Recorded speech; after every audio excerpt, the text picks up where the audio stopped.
I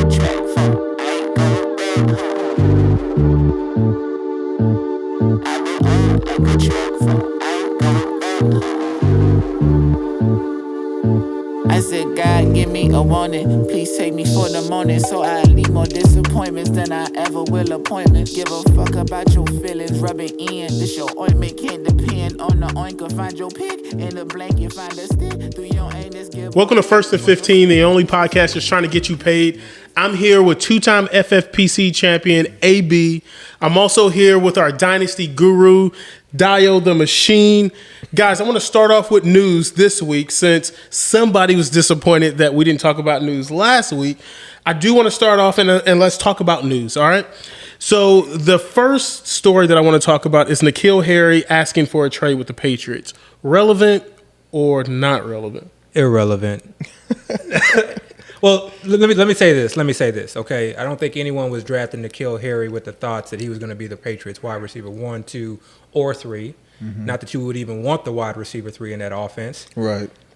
Now, I did see an interesting thought on Twitter. Sorry, I can't credit whoever posted this, but there's always been close ties between the Patriots and the Texans, and we know the Texans are trying to breed.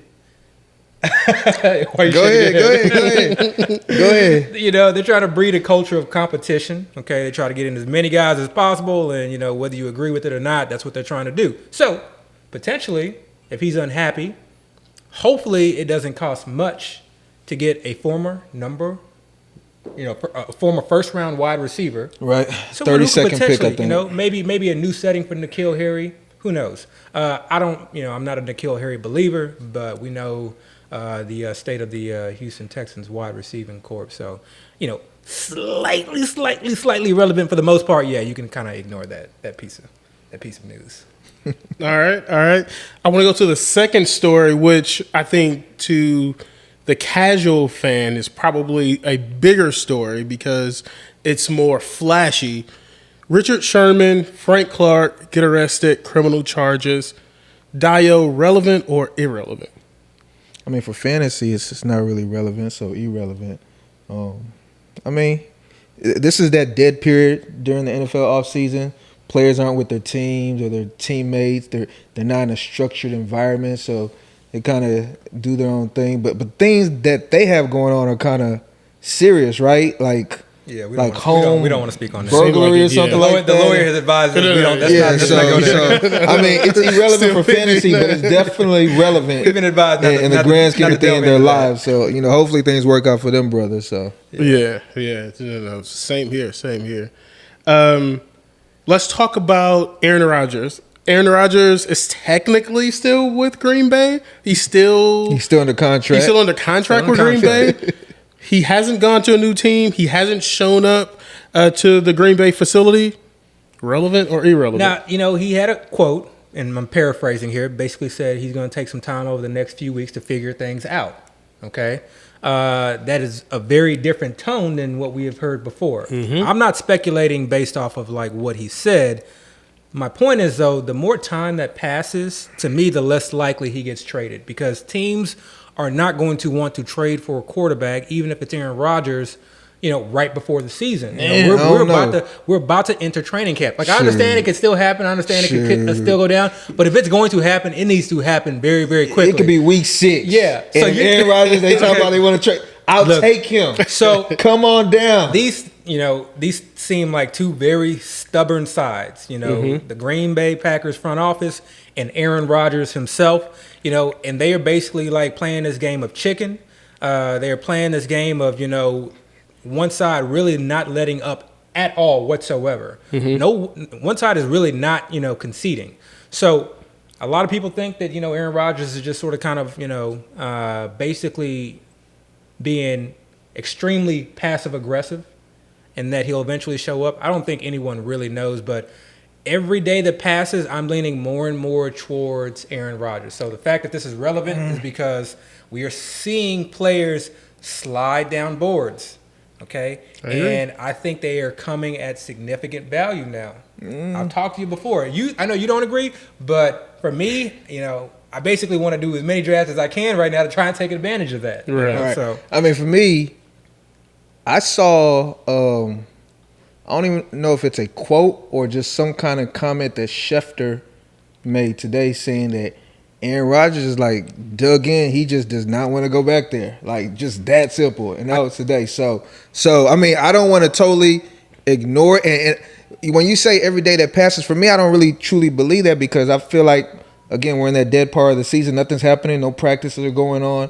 I don't really think the pressure hasn't mounted quite yet. I think once training camp starts and you got guys coming into the facilities, installing offense, getting used to teammates and things like that, I think that's when the pressure starts. Kind of similar to how we look at the Watson situation. We feel like once training camp starts, that's when one side is likely going to kind of start to bend a little bit. But right now at this moment, I mean, Aaron Rodgers, he's golfing with Brady. He's in Hawaii. Training camp is right around the corner. Yeah, it's like 2-3 weeks away. It's like 2 weeks away. And to speak on that Schefter, I think it was Collinsworth and Schefter. Okay. On Collinsworth's podcast, and they were like literally going at it. And I think what was going on was Collinsworth was like playing the side of the Green Bay front office, right? And then Schefter was playing the side of Aaron Rodgers. And if you haven't seen it, it's actually pretty entertaining, because these two were both like dug in. Like I felt like they were about to come. I felt like they were about to throw some blows. Yeah. So like Collinsworth was basically like, look, we love you. You've been great for the organization. We want you to come play for us. And Aaron Rodgers was like, look, you're talking about Schefter. Yeah, Schefter was like, thank you. I appreciate you, but I think I'm good. And Collinsworth was like, well, we wish you all the best in retirement. Schefter, playing Aaron Rodgers is like, I'm not ready for retirement. I'd like to be traded. Collinsworth was like, we're not doing that. Like, go enjoy Jeopardy. They're basically saying it's like becoming a fight. Yeah, but almost. It was funny how Schefter ended it, which kind of makes sense and may kind of, give your idea some credence, is that, he ended it with like, okay, so you're just going to let me retire and not get any compensation whatsoever for me to allow the rebuilding of your franchise just because you're that stubborn and that dug in. It's spite at that point. It's literally cutting off your nose. It's truly spite. And so it'll be interesting. I mean, from sitting right here, I really can't tell which side is going to fold first. One side has to fold. Yeah. Mm-hmm. I mean, I guess not. They could both just say. But your tone is a lot different today than what it was about a month ago. That's true. Because before he was like, "Oh, Rodgers is gone." He's gone. He wouldn't even entertain the idea. I still feel like Rodgers is gone. Put a percentage on it though. So I still feel like Rodgers is no longer going to play for the Packers.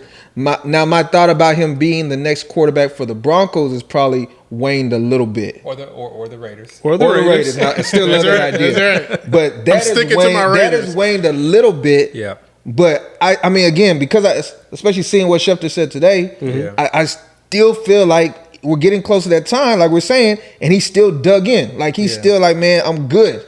So, I mean, we don't know what's going to happen. And to go on a tangent on that, while we're talking about, quarterbacks in flux with, things outside of football going around, that brings us, to Deshaun Watson. Mm-hmm. And we were texting about this earlier. And it's funny because, like, you throw out an idea and then, like, a minute later, there's already somebody on Twitter who's just, like, thinking the same thing. Everyone is, like, so sharp when it comes to this. But, we're basically bringing up the Deshaun Watson situation. And how, we're really kind of waiting on the NFL to decide. I know we're waiting on the legal ramification or the legal, the legal side of things, but also waiting on the NFL to hand down any type of punishment or suspensions. To me, that's more important than the legal side, to be completely honest, is because I think teams are waiting to see if he's going to be suspended by Goodell and how long that suspension is going to be. I don't think many teams are fearful of the actual legal ramifications. Exactly, because it's not really criminal charges, and we're not speaking on the pluses or minuses. Don't at me, okay? Right. We're not condoning anything right. on any side. We're not talking about the case itself. So wait, y'all saying y'all don't think y'all think there's a chance he won't get suspended at all? No. I'm saying so. Think of it like the Antonio Brown situation. Exactly. Okay? Mm-hmm. Antonio Brown had charges, but you can play in the NFL with charges. Okay. The NFL is just going to decide, based off of our review, we're going to give you X suspension. Okay. And they'll let the legal process play itself out. Okay. But they're still, you still feel like they're going to suspend him, though. Actually, Antonio Brown is relevant because Antonio Brown was never charged criminally. Yeah, right. He was only sued civilly. But he was still suspended, right? But come with I like that though. Yeah, we need that. But the NFL took that into consideration and still suspended him. Right. But it wasn't the type of indefinite suspension that we've seen with other players who have had criminal charges. Yeah. Okay. And so with Deshaun Watson, and this is why either last pod or the pod before that, I said I'm drafting Deshaun Watson because I believe that maybe the league suspends him because it is, conduct, detrimental to the league. Detrimental to the league. Right. However, I don't think that it's going to be an indefinite suspension. Yeah. So if I can get him in those championship weeks, well, really mid-season to where he's going those championship weeks, I'm okay with that. You know what?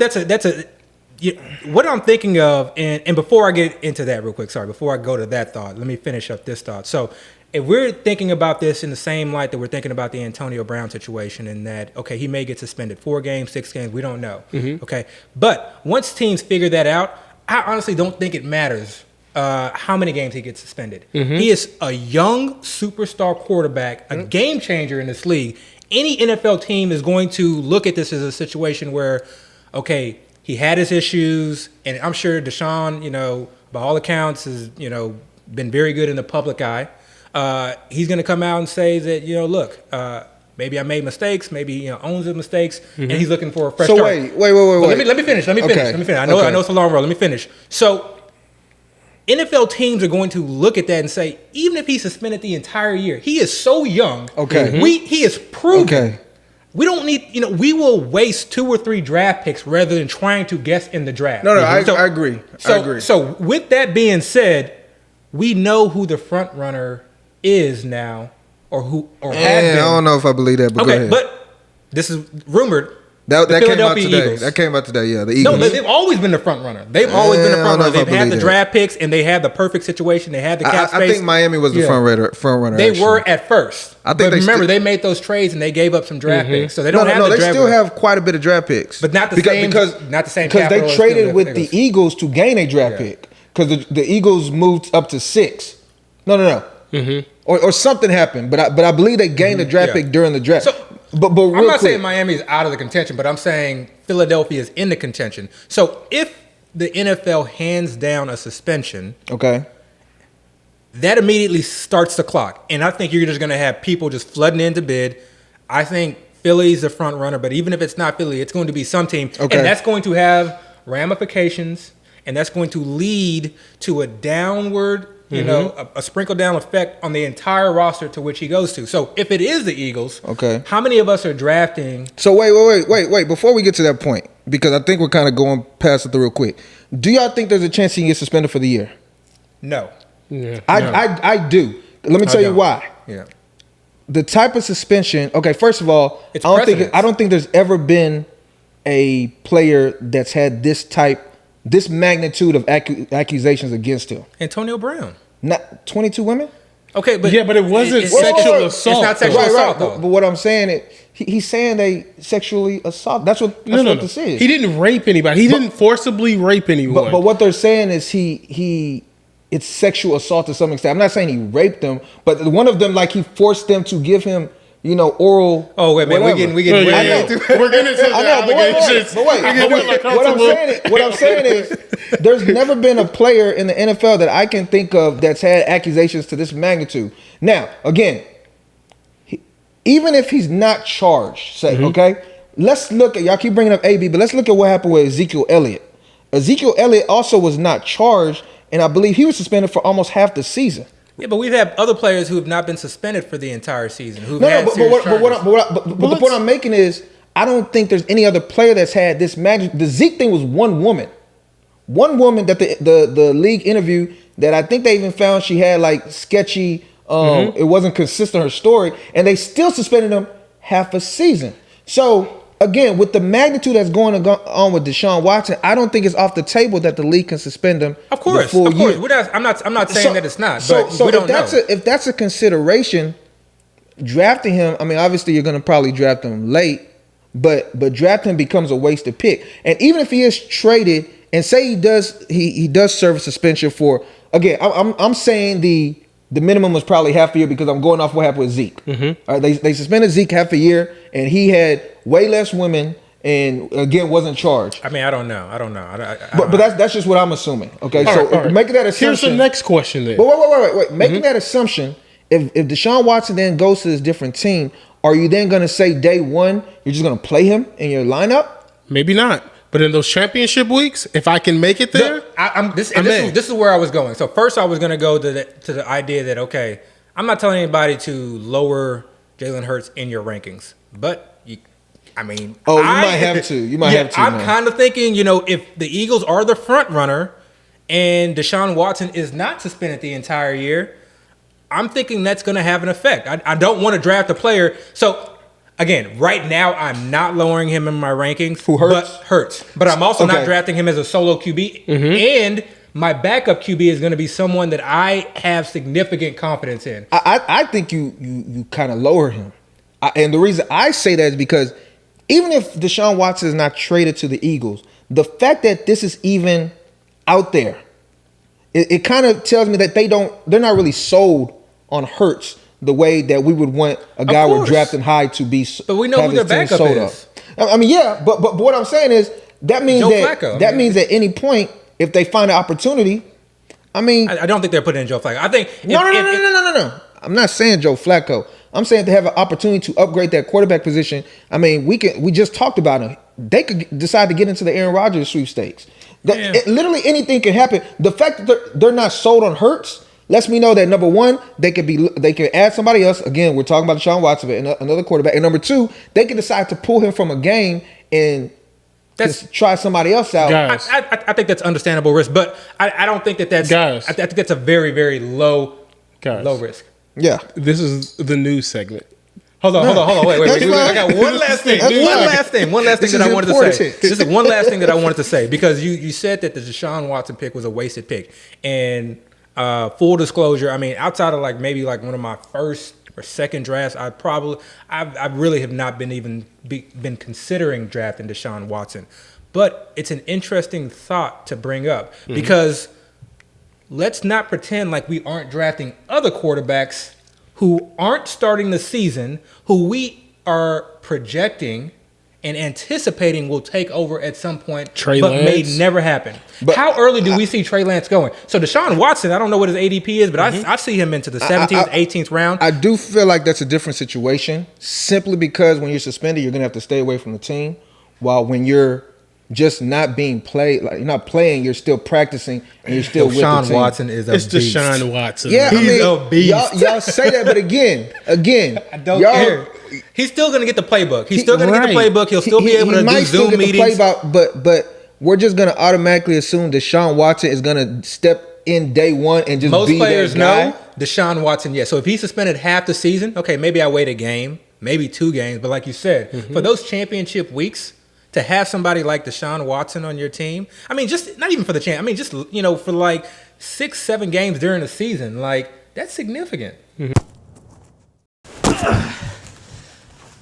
As our last news topic of the night, I do want to talk about the franchise tag deadline being tomorrow. Again, for the viewers that are on YouTube, tonight is July 14th. So tomorrow, franchise tag deadline is going to be tomorrow. What does it mean that guys like Chris Godwin and guys like Allen Robinson still don't have long-term deals? Right. Dayo, relevant or irrelevant? I think it's slightly relevant. And really what it is tomorrow's the deadline for them to actually sign an extension with their team. Otherwise, they have to stay playing on the franchise tag. So the only reason I think it's relevant because essentially it's basically these players are now, once again, going to be going into a contract year. They're basically playing for a new contract next year. So, some people can look at that as that's when the player probably tries a little bit harder during the season. So we're talking about Godwin and, again, Allen Robinson. Because, they're trying to cash in next year. So that's the only reason why I would say it's to some extent relevant. So. Okay, all right. No, I told you quick. Let's get moving. No. Yeah, it's quick. I don't know. Maybe I should be the professional here. All right. So I want to talk about our first topic of the night. Let's talk about Miles Sanders. In 2020, Miles Sanders is going, anywhere from mid-first round to mid-second round. And then now this year, he's going anywhere from, early fourth round to, mid-fifth round to some degree? Man, when I first started drafting, he was going in the mid-third. But now I've seen him go as low as the I've seen him go like the back end fifth. Right. So it's like he's like disrespectful. Woo, free fail. Right. Free Absolutely fail. disrespectful. Last year, Miles Sanders was, I think, this year's Eckler. Is Miles Sanders value or is he a trap? Well, you just basically laid out a wide range as far as his ADP. Mm-hmm. Okay. So some may argue that him going in the mid to late third is a trap, but in no way do I see him going in the mid to late fifth round, and really even the mid to late fourth round, as a trap of any kind. So you like him in the mid fourth? I mean, I was taking him at the back end of the third. Yeah. Okay. Look, I understand the concerns. Okay, new offense, new head coach. Sirianni and Shane Steichen coming over. Right. These historically have been offenses that have used multiple running backs.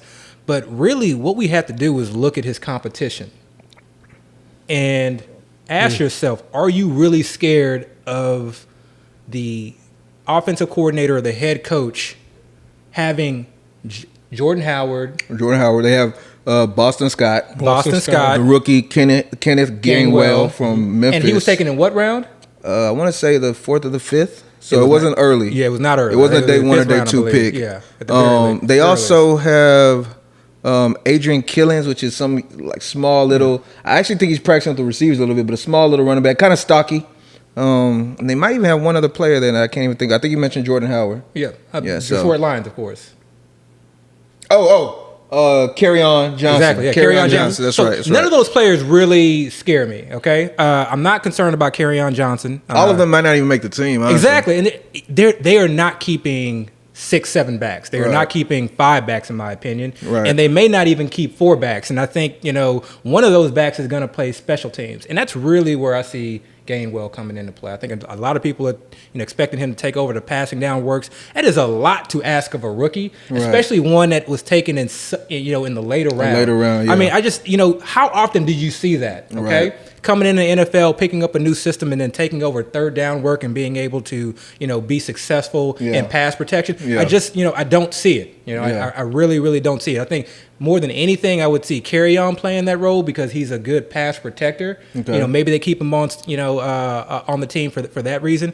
Jordan Howard is obviously we know is a first and second down. I was thinking more back. Boston Scott might get there. Yeah, personally, I was thinking Boston Scott is the veteran, but they can't keep all of these guys. Right. But really, the issue is not necessarily those guys. I think we've established that these guys are not, guys that are, from a talent standpoint and an experience standpoint, can compete on the level of Miles Sanders as far as really competing with him for significant touches. Again, I know a lot of people are, excited about Kenneth Gainwell, and I'm just not there yet. Just given the draft capital, given he's a rookie. Real quick, can you check Miles Sanders' contract? When is he a free agent? But go ahead. Sorry. Yeah. So for me, worst case scenario, he's a first and second down back. I just don't see that being the case, though. Okay. We know he is a plus in the passing game. 2020 for almost the entire NFL, but specifically for the Philadelphia Eagles, I almost just want to, completely just erase from the 2020 record book. Yeah, 2020. Yeah. Offensive line issues, multiple issues at the positional players. He himself was having issues staying healthy into the season, and then his quarterback Carson Wentz was just they just weren't on the same page. Part of that was Carson Wentz, and also Carson Wentz not being a check down quarterback. Carson Wentz, but and then some of that was Miles Sanders as well, not catching the ball. And I've never been one to think that Miles Sanders is a between the tackles runner, someone with great vision, but he's explosive. Yeah, he has breakaway speed. We've seen him. I mean, that's really what kept his fantasy value alive last year, were those long runs, those 60, 70 yarders. Right. But we've seen the year before that he is a plus in the passing game. And we've already heard rumors and talks out of camp and knowing the system that the head coach and the offensive coordinator are coming from, they pass the ball to their running backs. And it's not just, it's not dump offs. It's not third, fourth read options. These are design passes, design screen passes to the running backs. We know he's getting his offensive line back and healthy, okay? Mm-hmm. I think the running quarterback, I think there's a plus and minus there. I don't think, the studies that show that it really hurts the running backs. I think there's some leeway there. I think with someone like Lamar, that's true, okay, because that's the far end of the spectrum. But I don't think that we necessarily know that with Jalen Hurts, okay? Mm-hmm. I think that time will tell. But I think in an offense, and Jalen Hurts, I think, is really going to take this, take this season to really try and study the playbook and try not to go off script. I think they're going to do a great job of kind of designing him run plays, but I really think they're going to try to keep him in the confines of the offense and try and make the game simple from him. Yeah. So if this is anything like Frank Reich's offense, then guys are going to be wide open and guys are going to be put in position to succeed, and that includes the running back. Mm-hmm. So that was a long-winded answer, but Miles Sanders, fourth round, I mean, again, in roster construction is very important. So if you start off with 3 running backs, robust RB, then maybe Miles Sanders in the fourth round is not a big advantage.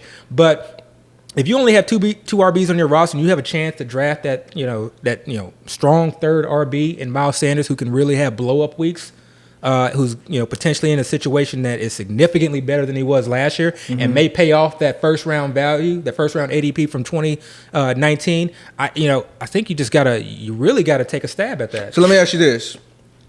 So again, you said you drafted him in the third round earlier this draft late season, third right? round, correct? And I think I did too. Right now, today on Wednesday, what is it, the 14th? Mm-hmm. I guess I can ask this 2 ways. Where do you value him? And then also, would you actually draft him? Yeah. Right now. So that's a tough question because it's not just Miles Sanders' ADP that's changed. It's a lot of players that ADP that's changed. So when I was drafting Miles Sanders in the third round, I was also getting Tyler Lockett, Adam Thielen in the back end of the fifth and the sixth round. Got you. You're not getting those guys. Everybody's exactly, maneuvering a little so bit. we're starting to see a shift in boards. Certain tight ends are coming down, certain quarterbacks are coming down, and wide receivers are getting pushed up. Yeah. And that shift is significant because now you're losing players that you can start in that flex 1 and flex 2 position.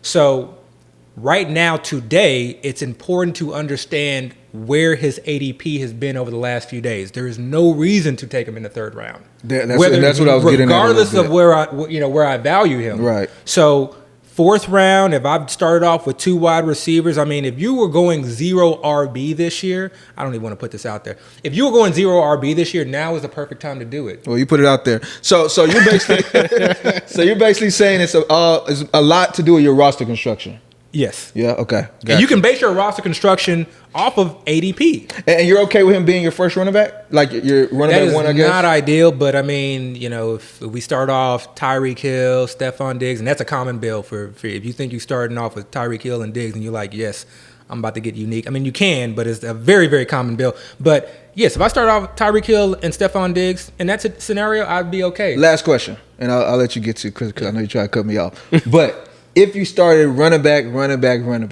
so first 3 rounds running back, would you consider taking Miles Sanders as running back 4? If I'm in the front end of the draft? Anywhere? Yes. Okay. If I'm at the back end of the draft, unlikely because I know you have to anticipate what wide receivers are coming to you. Mm-hmm. So if you're drafting, if you're from picks 11 and 12, you need to look at the recent ADP and understand that you may be looking at a Kenny Golladay. So the value of OBJ is your first wide receiver. If you're okay with that, then do it. So the values of the front end of the fourth round for you are higher than Miles Sanders compared to the value of the receivers in the back end of the fourth round.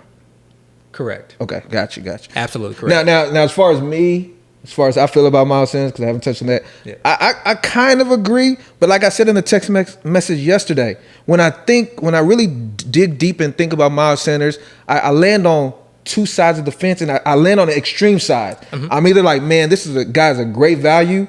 I want him everywhere, or I don't want to touch this guy with a 6-foot pole no matter where he falls, And that's unlike you. I know, it's like been a crazy enigma, and I can't shake it. But okay, so you made a few comments. The offensive line is coming back. They at one point had one of the better offensive lines in the NFL. Yeah, absolutely, and they had depth. Right. They had Brandon Brooks, who I think was the All-Pro guard. They had Andre Dillard, who was a young rookie at the time, but he was still a first-round pick. They had Jason Peters. Yeah. You know, they had great players there. I mean, I know you. And I was going to say, I know you don't really care for the Eagle system, but I kind of forgot they have a new system. They have a system coming from the Colts who was successful last year. So we kind of are excited about that. And they're going to play a schedule that is for the third place team in the division, I believe. Maybe even the fourth place. They might have been the last team in the division last year. So their schedule should be a little bit softer. And I say all of that and I think, okay, great. Miles Sanders, like he's a value in the fourth. Like I should be thinking about getting him in the third. But then I think, okay, and you're right. They're not going to keep all these running backs, but they have all these running backs that are almost specialty running backs. They have Jordan Howard, who's like a bruiser, who can get you those 2-3 yards of short yardage, fall into the end zone type player. And don't forget, Jordan Howard was on the Eagles 2 years ago. And he actually had a few games where he was kind of going off, you know. They have Boston Scott, which, like we said, we see him as a passing down running back who's to some extent been successful in that. They drafted another guy who, even though he was drafted in the 5th round, he was somebody that a lot of draft pundits, coined as somebody that was actually pretty talented. Because remember, he was at Memphis. He was the starter running back over Antonio Gibson in college. And we know who Antonio Gibson is, A lot of running backs have come out of the system, yes. Right. Pollard did as well. Henderson, They claimed Kerryon Johnson, who was a second-round pick 4 or 5 years ago. So they have all these running backs. So it's like, I'm thinking to myself, why are you picking up all these players? And then we look at the system with the Colts. Jonathan Taylor did his thing at the end of the year, but we know the Colts have used multiple backs in the past. I know this goes against everything that you believe, and this is not your style. But I feel like in this situation, you have to simplify things. Okay. So I don't, we can name 6 running backs, but there's not going to be 6 running backs that are going to be involved in this offense. No, I agree. So, and I don't think I'm saying that. I think I'm more so saying it's almost like they're searching for a certain types of backs to play certain roles. I think this will help people out. Okay, to me, there's a very easy comp to Miles Sanders in his situation, and that's Jonathan Taylor. And Jonathan Taylor is going in the 1st and 2nd round. First round until recently. And the main concern with anyone who has issues with Jonathan Taylor is the competition. Naeem Hines, and some people are concerned with Marlon Mack. Okay, and even I think Jordan Wilkins is more of a threat than Marlon Mack coming off Achilles. But that's the concern, and the fact that they use multiple running backs, and even now with Carson Wentz, again, I'm a believer. They also have a great offensive line. They say Carson Wentz doesn't check it down. Maybe that's true to some degree, but there will still be designed passing plays. But he's not going to check it down as much as Rivers. He's not going to check it down, but there will still be designed passing plays for Jonathan Taylor. So if you're drafting Jonathan Taylor in the 1st round, and then you see a Miles Sanders in the 5th round, to me, again, Jonathan Taylor is definitely a better running back. But are their situations really all that different? No, I agree with you. They're really not. But is it 4 rounds different? Probably not. I'll say this. Last year, and you alluded to this, Chris, last year during draft season, he was being drafted in the early 2nd, and it's going even as high as the early 1st. Everybody kind of looked at him as a player that was going to be a breakout player going into 2020. He was a 1st-round pick, so we know maybe he was a 2nd-round pick, but we know he has talent. He played at Penn State. He was Saquon Barkley's backup, and then when Saquon Barkley went to the league, he basically took the mantle and had a great season. So everybody was excited for his ascension.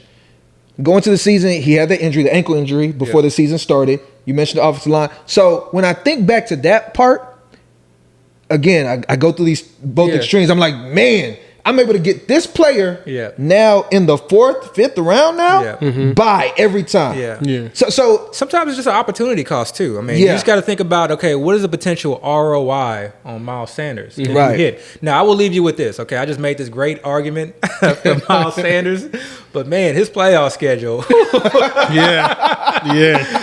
think is he playing the Redskins? I would probably. Is he playing the Washington football team? Yeah, I would probably have 100% fan of Miles Sanders if it were not for the fact that he had to. Not only does he play them once, he plays them twice. The Washington football team? Yes, man. Check that just to be sure. But I think I'm pretty sure he plays them it's twice. NFC East, so he has to. Wow. No, twice in the tournament. Those last 3 weeks. I think you might be right. That's rough. So you asked about you know what? And he's done well. So you go back and look at the game logs. He's done well in some very, very tough matchups. Right. So it's not to say that it can't happen. See, but you just took me now. You just took me back to the other extreme now. Don't do that. But I mean, you got to get there first. Like, you got to get there first. Guy, so okay. Remember, you don't have to. He's a 5th round pick. You don't have to start him in the That's very playoffs. true. So Abby's basically saying Miles Sanders 5th round pick smash. I mean, that's honestly that's not hard for most people. I'm saying 4th round. If you see Miles Sanders in the 4th round, depending on your team construction, you should not be concerned at all. You know, that was my whole argument for Kamara falling towards the middle and back rounds. That's my argument for Barkley falling towards the middle and back rounds. Don't be scared to take these guys at some value. I mean, 5th round is hella value, so that's like to me almost lock button. Right. Yeah. No, smash. No. So we talked about crowded backfields. I want to talk about the Patriots for a second because the Patriots like to go running back by committee. Irrelevant. This isn't the news section. Relevant. But irrelevant. Let's talk about the Patriots backfield for a second. Do you guys trust drafting any Patriots running back knowing that they like to go running back by committee? Yeah. I'm gonna look at you. Yeah. Hey, okay, look. Let me tell y'all something. They're asking this question. They're looking at me because they know I like Damian Harris this year. So that's where this question has come from. And yes, I like Damian Harris for several reasons. Mm-hmm. Number one, and the biggest reason is I think he's a major value right now in fantasy drafts. You were able to take Damian Harris in the 8th, 9th round, okay? Now, you might say, okay, whoop-de-doo, so he's not good, he's in a bad system or a bad situation. I actually think he might be in a better situation this year than people think. Last year, he was running the first time as the main back. Sony wasn't running there. James wasn't running. He was the main back. The Patriots offense as a whole was not running very well. You know, they were struggling. Don't forget, their defense was decimated as far as all their players that opted out due to COVID. Mm-hmm. Who was the receivers they had? They had the N'Keal Harry, who's nut or who hasn't really done anything. Mm-hmm. They had Jacoby Myers, who I think is an undrafted receiver or a late drafted receiver. He's good. No, he's good, but on another team, Myers wouldn't have been anything special. Their tight ends they had 2 rookie tight ends. You know, they had nothing off, and then they had Cam, who was just coming back from injury, who didn't really get a full off season, and had COVID. Exactly, and had COVID. Had to miss a game or 2 for COVID. Mm-hmm. So the whole situation was just bad for Harris. Right now, we've heard rumors as far as the people that have seen practice, he's like the clear-cut number 1 running back. In Alabama, he was a high prospect. The guy was drafted in one of the 2nd or 3rd round, so it's not like somebody that is a great practice player and he worked his way up. No, he was actually drafted pretty high. Mm-hmm. Still very young, so he came from the Alabama programs. They produce talented running backs. And again, he's taken in the 8th, 9th round. So the way I see it, even if he's not the greatest or whatever, taking him that late, somebody that has the potential of bringing you back, running back to value that late with nobody. We're not questioning who's going to be the starter. We all kind of assume he is going to have that job. So being able to take somebody that late, and that's really more of a floor pick.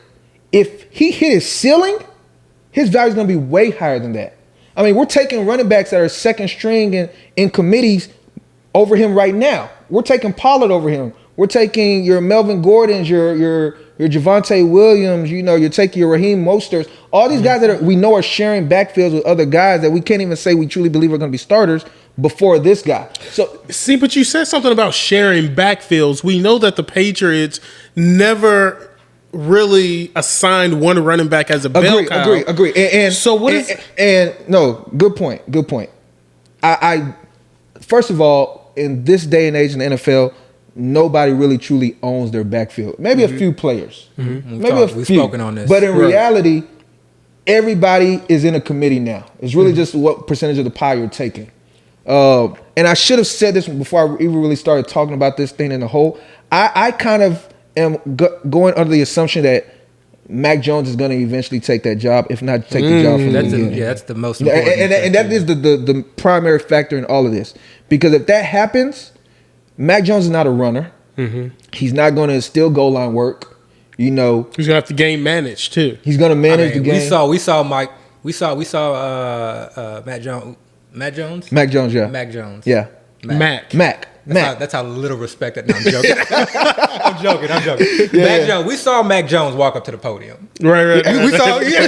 No smiles whatsoever. He's not doing no type of goal line work. My man no was happy to be Superman. there. He was just He's not hitting the dash. He's not doing none of that. He was like, the camera's on me. Let me just not trip. That's all he was You're getting saying. a high five and a handshake. And you know what? Sometimes I like that. I like the sportsmanship. Now remember, Mac Jones is coming from Alabama, and we saw what Alabama did last year. He's been in a place where he's led a successful team. Mm-hmm. So, and then we heard all the rumors before the draft is he's the most pro-ready quarterback out of all the quarterbacks. So if I go into the assumption he's going to win that job, I do feel like the running back is going to be in a lot better situation than they were last year. And again, right now I feel like we're drafting Damian Harris as if he's going to do what he did last year.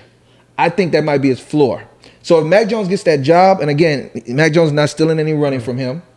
Mac Jones is probably going to allow the offense to be more successful. And let's not forget, they added all these pieces to the offense. Yeah. So they're not even going to be able to crowd the line. And I'm not saying last year they crowded the line. They might have. I didn't pay attention. But they're not going to be able to when you have more weapons available to you, not to mention these tight ends. Boxes were loaded. But nobody was taking Cam Newton's arm seriously. Right. So that's the only reason why I think Damian Harris is a value to some extent this year. That's true. But like when we are ranking our top running backs, CMC, when we're looking at the Dalvin Cooks, when we're looking at the Alvin Kamaras, we want those running backs who can run between the tackles, but who are also pass catching running backs. Right. With James White still on that roster, can I talk? Do we see Damian? Can I jump in? Go ahead. Okay. Players like Damian Harris and Zach Moss are the reason I don't do zero RB. These are literally the reason. So I am not a Damian Harris fan. And I understand, to me, his ceiling is 225 carries. I know we don't do projections, but high carry amount and 10 to 15 receptions. So he's got to dominate from a yardage standpoint and a touchdown standpoint. But the issue with that for me is that it is so hard to figure out when to start him. So you can be in this situation where you were just you start him 1 week, you think it's a great matchup, and he doesn't score because maybe Cam Newton's still the quarterback, and you get 5 to 7 points because he went 15 carries for 70 yards or something like that. Right. I think that this is a scenario where they really do, James White really is not just the pass down catching backs, but sometimes he's in there in the goal line as well. Mm-hmm. I think that was more with the Brady years, but yeah, I hear what you're saying. And then the Ramondre Stevens, he's a threat. He's a threat. And he's a late round pick, but this is so with any other team, I think draft capital is very, very important. With the Patriots, I literally just throw it out the window. Yeah, but don't forget the Patriots tend to not play their rookie running backs the first season. Don't forget that. Damian Harris actually didn't play at all his first season in the NFL. Yeah. So there is going to be a learning curve. And I hear what you're saying, and I actually agree very much with what you're saying, but I go back to the point I made initially. We're not drafting him to be your starter. Yeah. We're not drafting him to, again, if you're going to go run a zero RB, maybe. Yeah. Maybe if you want to go that route. You get desperate when you go that route. Yeah. But for the typical build, usually when you get to the 9th round, you probably have the running backs that you're going to start. You have your starting lineup to some extent. And we're drafting him at his floor with the assumption we're drafting it as if he is going to have that role. Yeah. So when you pick him up, I don't think there is ever going to be an issue where there's a sunken cost, because even if he doesn't become better than what we assume, that's where we got him anyways. Yeah. What I'm more saying is, what if he is better? Yeah. What if the situation is a lot better than what we're assuming? And I think you have to consider that. I think that's important. But I think for me, it's the players that are going in that range that I almost just look right past them. Yeah. I love the players that are going in that range. But what players are going in that range? Wide receiver, running. I mean, there are multiple wide receivers that you can Oh, yeah, get the in wide that receivers, range. yeah. But I'm more talking about if you're trying to look for a running back. I do like the wide receivers. I would there. honestly rather. I mean, I don't want to say The running backs that are there, I'll say it. I think you have your A.J. Dillons. I would rather take A.J. Dillon. Kenyon Drakes. I'd rather take Kenyon Drake. I think Jamal Williams. I'd rather take Jamal Williams. But at that point, it becomes just preference. All of those guys have warts. But the reason that I would rather have those guys is the potential upside. Yeah, but that's what I'm saying. I think you can make a case that Damian Harris can't have some upside because we've seen the Patriots use a running back. Like, don't forget are they going to use him in the passing game? Do you realistically? But don't forget the LeGarrette Blount years. The LeGarrette Blount years with the Patriots, he was a successful running back. He scored a lot of TDs. Right, That's what I'm saying. You were relying on TD. He was relying on TD but he had the role. So last year, the Cleveland Browns had 2 running backs that gave us great fantasy value, both Nick Chubb and Kareem Hunt. Nick Chubb gave us over 1,000 yards and 12 touchdowns. Kareem Hunt gave us not only the rushing yards, but the receiving touchdowns to sort of equal that same fantasy value. Can we expect that again in 2021? I mean, like, yes. Is it realistically? Yes. Yes. All you have to do is go look at the Vegas lines, okay? You know, if there's one person or one projection or one, source that you're going to be relying on as far as, okay, what's the most accurate? Nobody's ever going to be 100%, but what's the most accurate thing that I can kind of base my projections off of? It's probably going to be Vegas, okay? So who is the bet to lead the league in rushing right now? It's Nick Chubb, right? I don't know. It might be Derrick Henry, but I know Nick Chubb is up there. Cut that part out. But Nick Chubb is up there. No. I do think Nick Chubb is like second or third. Nick Chubb is up there, okay? So, I don't think you can find anyone who would argue that he's not top 2, if not the top pure running back in the league right now. Yeah. Mm-hmm. They have literally one of the best, if not the best, offensive lines in the league right now. Wyatt Taylor. Yeah. Wyatt Taylor. That's the guy right there, man. Yeah, that was big when he came back. Huge. So, for me, this is one of those where, yes, I will draft the guy at his ceiling, even though I don't have to draft him at his ceiling. From a standpoint of, I have a lot of Nick Chubb because he falls to me in the second round, and I have no issues taking him. I understand the reservations. I completely understand it. What are the reservations? That he doesn't catch enough passes, and then I don't even think it's the fact that he shares the backfield with Kareem Hunt, because they run very frequently. They found the perfect balance last year. Can they do that second year? Towards the end. So this is a run-centric offense. I think towards the back end of the year, they started to throw a little bit more, but I think that was more game script dependent, I believe, anyway.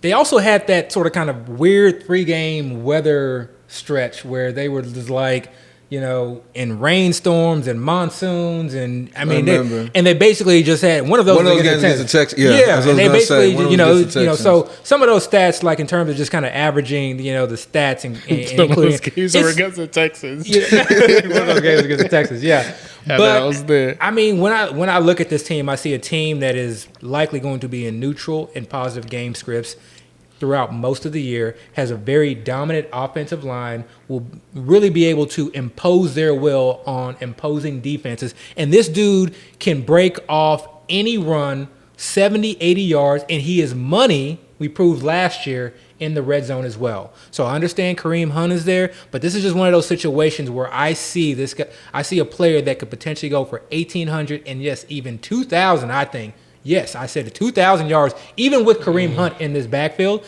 And they started throwing him the ball a little bit more. This is an interesting thing to do. For teams that make the playoffs, go back and look at their stats. Because what that will tell you is when the coaches know the game is on the line, who do they trust the most?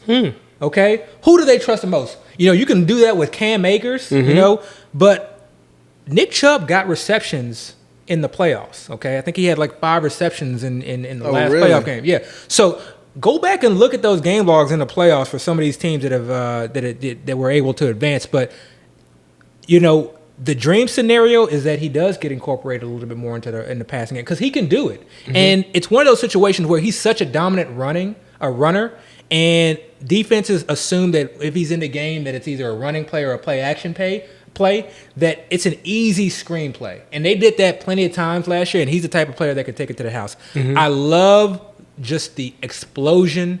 I love the big play capability. I love that he can score multiple TDs in a game, that I am willing to deal with what I think will be very minimal, those down weeks where maybe he rushes for 80 yards and I only get 8 points. I think he took a screen to the house against the Texans. I'm telling you, not to bring man. up the Texans again. Yeah, no, but fine. Dayo, like, do you think that Nick Chubb can really duplicate the same fantasy value with Kareem Hunt being there, eating up some of those receptions? So for me, Just I'm not as optimistic that Chubb can repeat his success, only because I think he scored quite a few touchdowns last year. And with touchdowns, that's one of the hardest things you can predict. You know, not to say he can't do it. I know he can do it. We've seen him do it, but I can't really just say I know. But I think that is different for teams that are run-based, specifically run-based in the red zone, that have good offensive line. No, I'm not a stat person, but I think if you go and pick out and cherry pick the teams, okay, you have a good offensive line, you run the ball, I think that you will find that their TDs can be predicted from a standpoint that you can expect their running backs to get double-digit touchdowns. So I don't think that that stat in terms of TDs being 12 volatile. touchdowns, though? 12? I'll bet you $100 right now that he's scoring at least 12 touchdowns. I think that is his floor. I Considering definitely that feel you like won twice, I definitely feel like he has the $100 potential. I mean, I definitely feel like he has the potential, but I just don't. I don't try to go into fantasy just saying I know this guy's going to score this many times. Yeah. I do feel like I can probably confidently say he's going to get a good amount of yardage. I don't know if I can be confident in the passing work he's going to get. So I do think he's a great football player. I definitely would probably strongly consider him in the second. I don't know if I would consider him in the first, only because I don't know.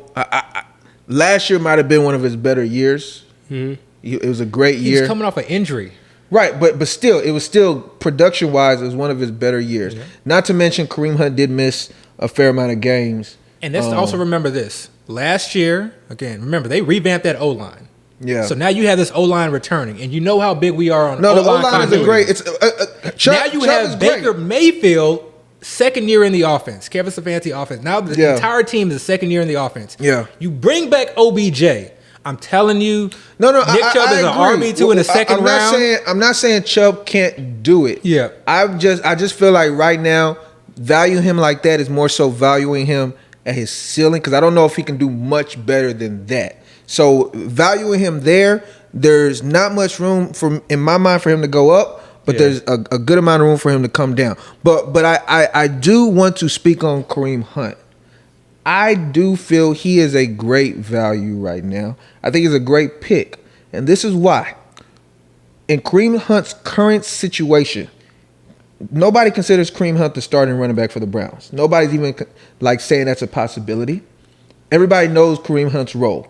He's a second-string running back. He also gets work in the passing game. Yet, he's still being valued as high as he's being valued. I want to say 4th or 5th round, maybe 6th round pick. But here's the big thing with Kareem Hunt. If there's any situation that occurs where Chubb is not able to play, then Kareem Hunt's value is going to skyrocket. Almost to first-round status in my mind. Because we're valuing Chubb right now.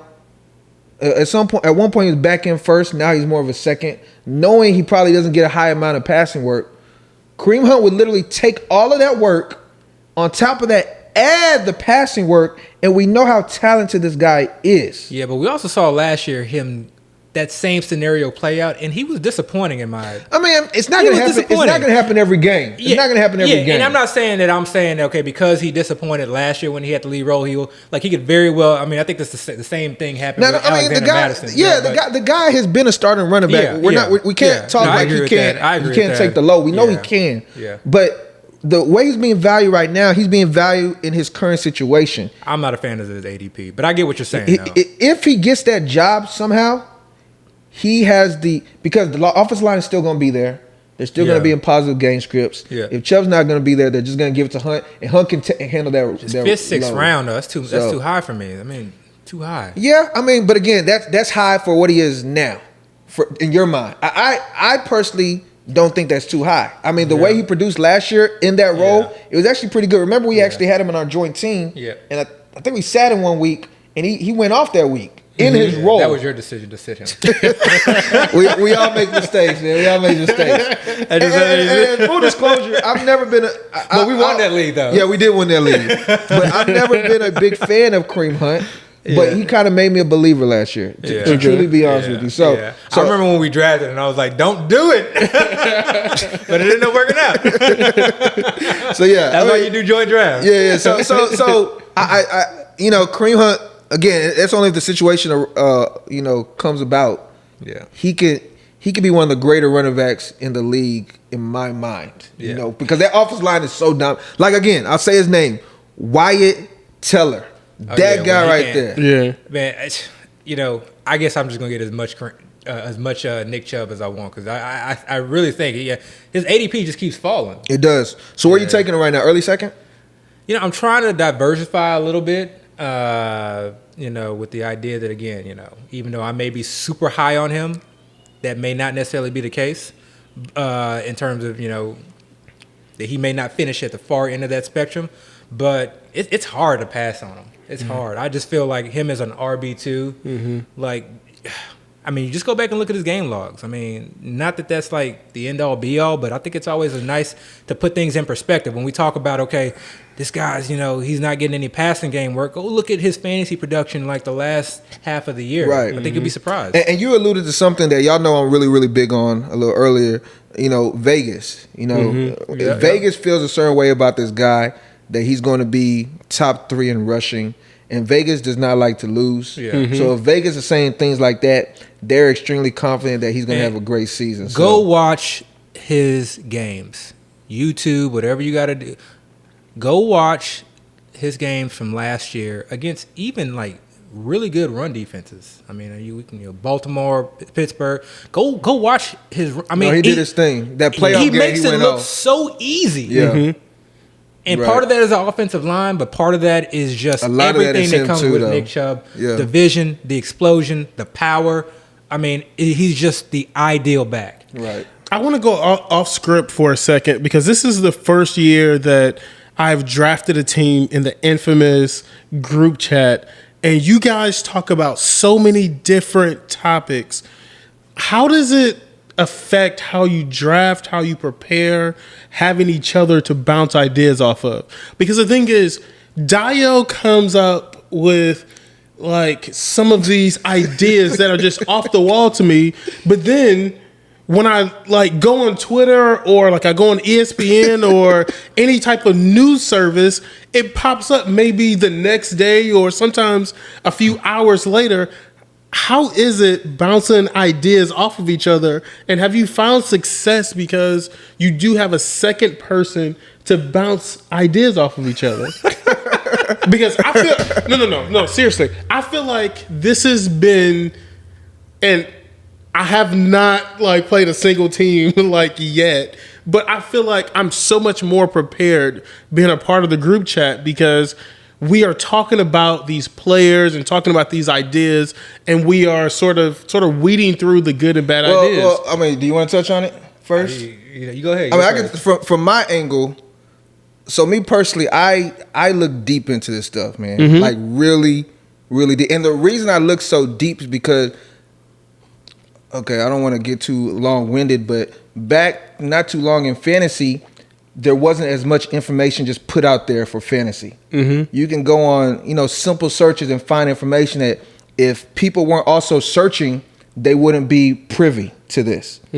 I think what's happened in the last few years is there's just so much fantasy information being just spoon-fed to the public that edge of just doing just doing work is not there as much as it used to be.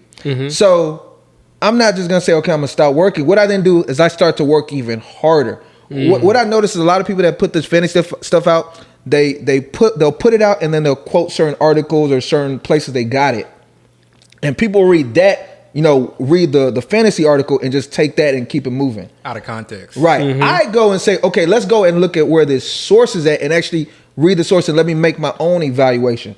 And again, I don't want to get long-winded. So again, I look at this real deep and I start to make my, opinions, conclusions. I start to, kind of determine how I feel about these things. With Abby, I think he does it too, right? Rabbit holes. Yeah. He also goes down his route, and we don't do it together at all. I couldn't even do it with anybody else because I go into some dark places. Man. Yes. I don't want to go where you Trust me, go. I know. I don't need to be where you're at. I know. So Abby does it too, but he goes around different corners, and then he always gains a different perspective from it. So then when we now come together and I say, this is what I got. This is what you got. Okay, I don't like what you got. And I'm going to tell you why I don't like what you got. Right. And he'll tell me I don't like what you got. I'm going to tell you why. And then we start going back and forth. Yeah. And then that starts getting to a point where like, okay, either I got to defend this well enough to where it does make sense and he kind of feels where I'm coming from, or what he's saying is making me be like, maybe I should be looking at this. I don't want to say I might change my mind, but I might have to look at it differently than what I was doing before. And I think that benefits both of us. Can I break for a second here? Go ahead. All right. For those of you at home, I decided to count the number of fantasy football text messages in our group Today was not a good day. in the last week. Was it a lot today? I was working a lot today. We average 550 text messages. You're just gonna put us out there like that. Every single Dang. day. Just talking about now we gotta go to fantasy 1,000. football. Now we gotta go to 1,000. Now we gotta go deep. 550 text messages man. a day going back and forth about the news, certain players, certain tweets. You guys don't miss anything when it comes to fantasy football. We went down a rabbit hole on. So this is a perfect example. Chris Herndon. Oh my God. Okay. Yeah. This is a perfect example, and I completely agree and co-sign with everything Dayo said. Like, if you have a certain viewpoint, you're on a certain player, like, and you really want to test it, and you really want to know whether or not you are on the right path, you put it into the group chat. Because someone is going to. We're gonna press you. We're gonna press you. We're gonna press you. It's gonna get pressed, and you need to be ready. You need to like have some evidence. You need to have some thought behind it and something to basically, kind of try and help, validate your point. So, I think, the issue came up. I think I was drafting, and I think I just got sniped, and it was, it was not a good draft. We all have bad drafts. I have bad drafts. And I think this was a bad draft for me because I just did not, I was waiting on tight end and I just couldn't pick up any, I couldn't find the tight end. I seemed to get sniped at every corner.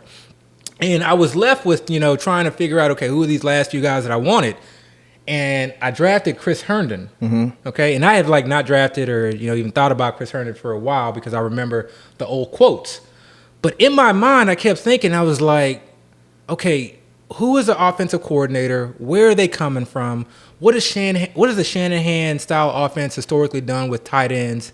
San Francisco, Washington. I mean, and then even Shanahan Senior, even with the Texans, Owen Daniels. Exactly. Yeah, so historically, and they've always had, and there's always been that sort of kind of athletic receiving tight end.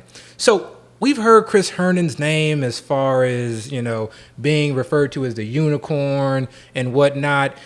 And then, coming into the OTAs, I think people were trying to take late round flyers on him. And then we had all the news come out in terms of, he's not picking up the playbook. There's some issues in between the ears, something going on mentally with him. And so, in my mind, I was like, okay, I'm drafting this guy because of the potential talent, because of the potential scheme, but I need to find out more. I need to figure out what's going on because I don't feel comfortable drafting this guy.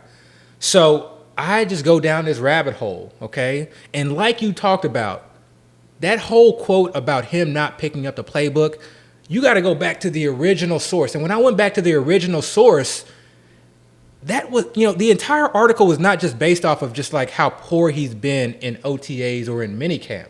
The report also talked about how he was struggling with, I think, a hamstring injury, some form of a lower leg injury. His snaps were capped.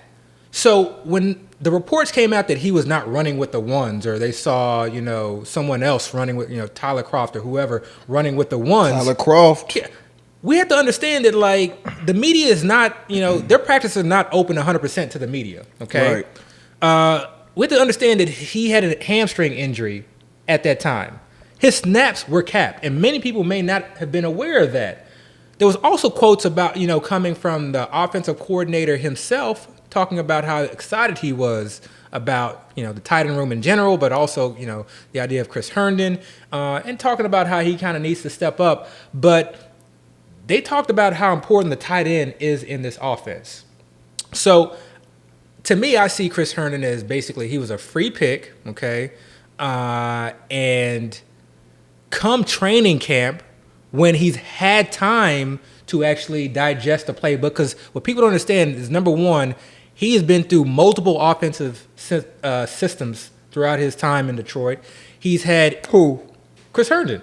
No, he's with New York. He's been with Gates the whole time, right? Yeah, but Gates is like I think they've switched out their offense a couple. Okay, I got you. But he's had injuries that he's had to battle. Remember, when he came in his rookie year, he performed very well. Yeah, that was his best season. He was on that upper trajectory, and then he I just kind kind of of feel lost like confidence. people might be holding on to that season a little bit, but yeah. But he lost confidence. And again, I'm not saying go out and draft Chris Herndon. What I'm trying to do is just kind of give you an idea of how, the type of rabbit hole. You're telling the story of why he Yeah. could be successful. I got you. And this is the kind of rabbit hole we go down, because you have to be able to tell yourself you have to be able to tell yourself a story and follow a narrative of how a player can be successful. And if you can't, then you shouldn't draft X player. Right. And so But that this takes is the me narrative. to what Dayo always says, is that the art of it all is filtering through the fluff. And that's exactly what I did. So I went straight to the article. To me, the fluff, there can be negative fluff and there can be positive fluff. We always focus on the positive fluff. X player looked great in camp. X player is, in the best shape of his life, et cetera, et cetera. But some of that negative comments, that can be negative fluff. To me, this was negative fluff. It was taken out of context. Had a hamstring injury. Yes, he had issues picking up the playbook, but the way if you read the quotes of the offensive coordinator, okay, LaFleur, they basically made it sound like they weren't even concerned about that. They were expecting him to come into training camp ready, after having time to digest the playbook. So all I'm saying is keep that in the back of your mind.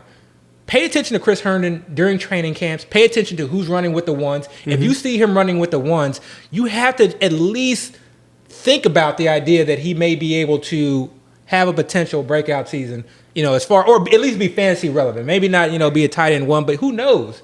Yeah. This is the San Francisco offense. I'm not saying he's George Kittle, but he can still be Right. potentially relevant. But that's that's the rabbit holes, taking one player that, you completely forgotten about, Right. the industry's not thinking about, and you just go down this rabbit hole to really digest what, how to assess that player. And I obviously don't want to spend much time on Herndon and the Jets because I know we weren't supposed to talk about it. But I just want to mention that all the things you're saying are correct.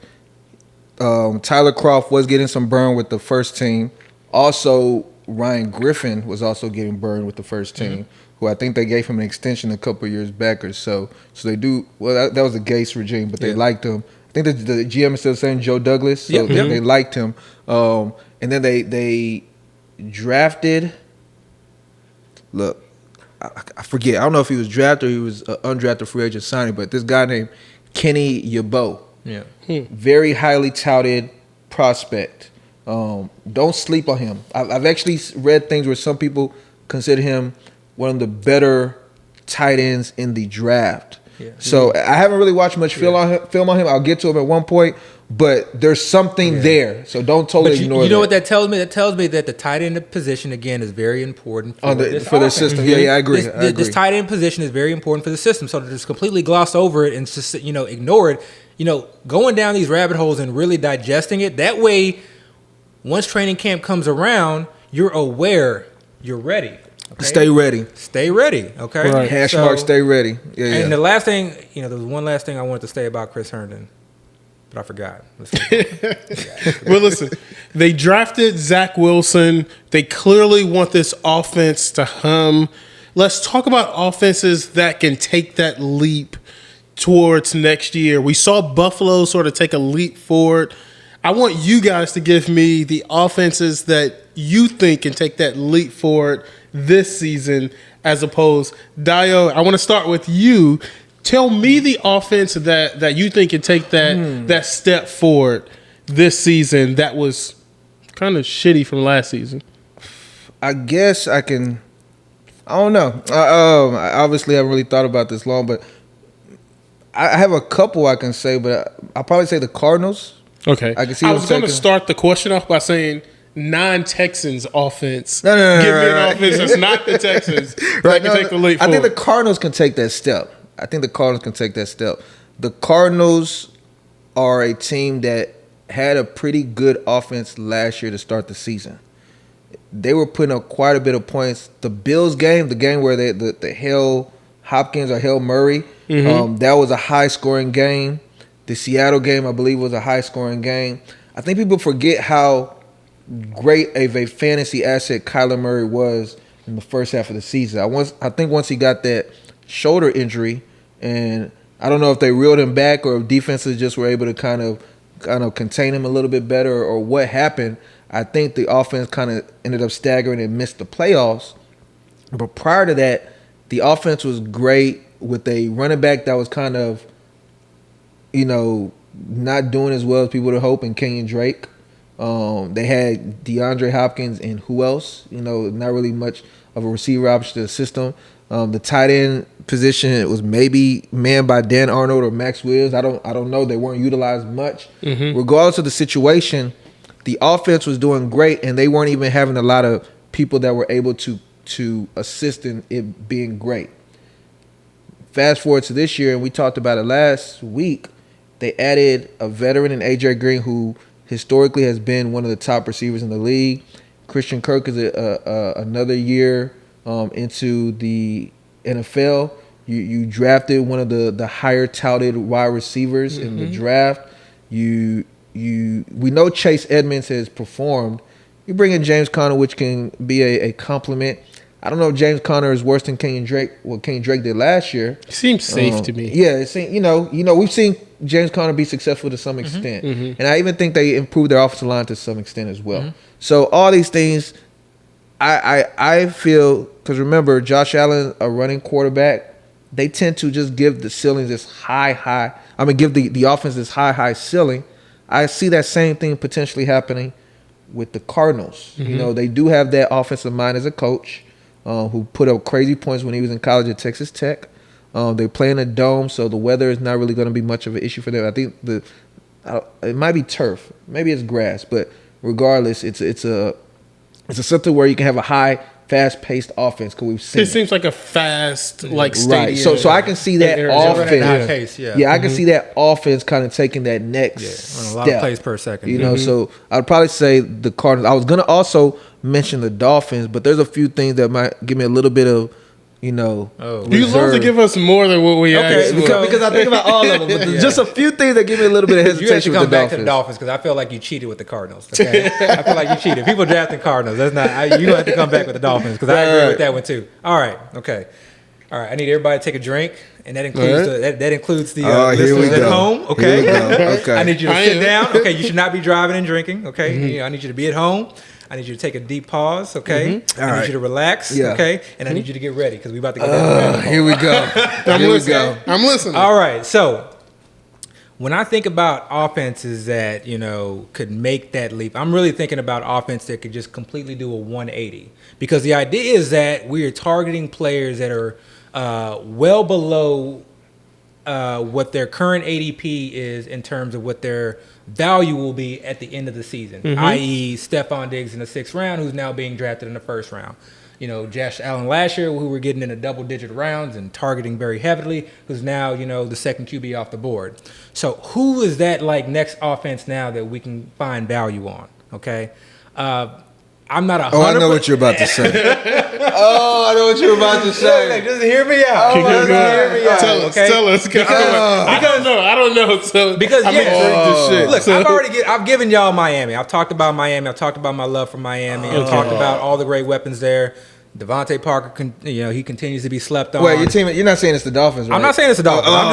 But I got to give you a little bit of warm up because what I'm about to say, people may just cut this off. You love Will Fuller too. I don't love Will. It's not the Last year you loved Will Fuller. Right? Last year I love Will Fuller. This year I love what Will Fuller does for the Dolphins offense. Right. But the Dolphins, to kind of warm things up, the Dolphins are a great, a great example. Okay, so last year, again, let's just think about the games that Tua just played. tell us who. Just tell us their offense. Okay. You guys ready for this? Yes, come on. The New York Giants. The New York Giants. Okay, not the Jets, the Giants. And yes, we're talking about football here. All right, so walk with me, okay? I've already been there, so let's go back. Let's take this walk, okay? Let's take this walk, okay? All right, so first we have to understand what the Giants went through in 2020. Just like all the other teams, yes, but the Giants went through COVID. And they went through COVID with a new offensive coordinator and coaching staff. That cannot be understated. They had basically no training camp, no OTAs, but this is a new offensive system and a young quarterback. They had nothing to prepare for, or nothing to prepare for the upcoming season, Right. So they're coming in basically, they got a playbook in hand, but have not been able to run this place. Next, let's look at what one of their biggest issues was last year, their offensive line. Mm-hmm. I'm not big into stats. It's not hard to know that they were probably the worst offensive line in the NFL last year. And yes, you go check Pro Football Focus, and they were ranked 32. By pretty much almost all accounts and all metrics, But let's look at their offensive line. When we look at the players that really played the majority of the season last year, remember, they had opt-outs, Nate Solder. They had three rookies playing on their offensive line. Mm-hmm. Remember, one was a first rounder, I think 4th overall, Andrew Thomas. Mm-hmm. Then they had, Will, what's his name? Hernandez. Will Hernandez. He wasn't a rookie, but he's young. Young. He was drafted like a couple years ago. Exactly. So even their center had never really, played starting center in the NFL. So this is a very young offensive line, literally rookies who had no training camp, no mini camp, learning a new offensive system. And what do we always talk about with offensive lines? You need continuity. They need to gel. It takes time, It doesn't matter how good you are. I'm very interested to see how Penei Sewell does in the NFL his first few games, the first half of the season. Given how long he's been out of football, coming into the NFL and trying to gel with. I don't think it's just something that's just automatic. Maybe for those real special players, but I think it takes time. So he might be one of the special ones, but he might be, but you never know. Yeah. So young offensive line, new offensive coordinator, young quarterback. Literally no training camp, no time to really prepare, and even just get in a full game of working together. And when you look at the issues with this offensive line, they struggled in so many regards when it came to just like defenses running, stunts on them or against blitzes, and just, they just seemed like they, were not communicating by any degree. I mean, it was abysmal. So they were at the bottom of the bottom last year. Right. But guess what happened? They improved towards the back end of the year, When Wayne Gallman was available on the waiver wire, we all put in claims for him. And there were weeks when Wayne Gallman was desperate, man. He got me alive. Yeah. So now let's get to the positional players. Let's get to the wide receivers. Remember, they had injuries at the wide receivers. But who was really scaring defenses and defenders from the wide receiver group? I haven't even gotten to the main point. Saquon Barkley, the key and cornerstone of this offense, was injured early on. Yeah. So this offense basically had nothing that defenses had to worry about whatsoever. They had a very young offensive line in a very brand new system. Yeah. Yeah. Let's now fast forward to 2021. Mm-hmm. This young offensive line has now had time, an entire year, to work together. And again, I think that they improved to some degree. Mm-hmm. They still had a lot of issues, but they've had some experience. And going down this rabbit hole, they also had multiple positional coaches when it came to offensive line coaches last year, and apparently they were trying to learn two different types of run blocking schemes or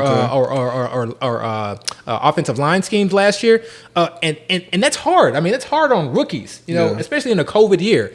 So they seem to have solidified that, as far as bringing in an offensive line coach early in.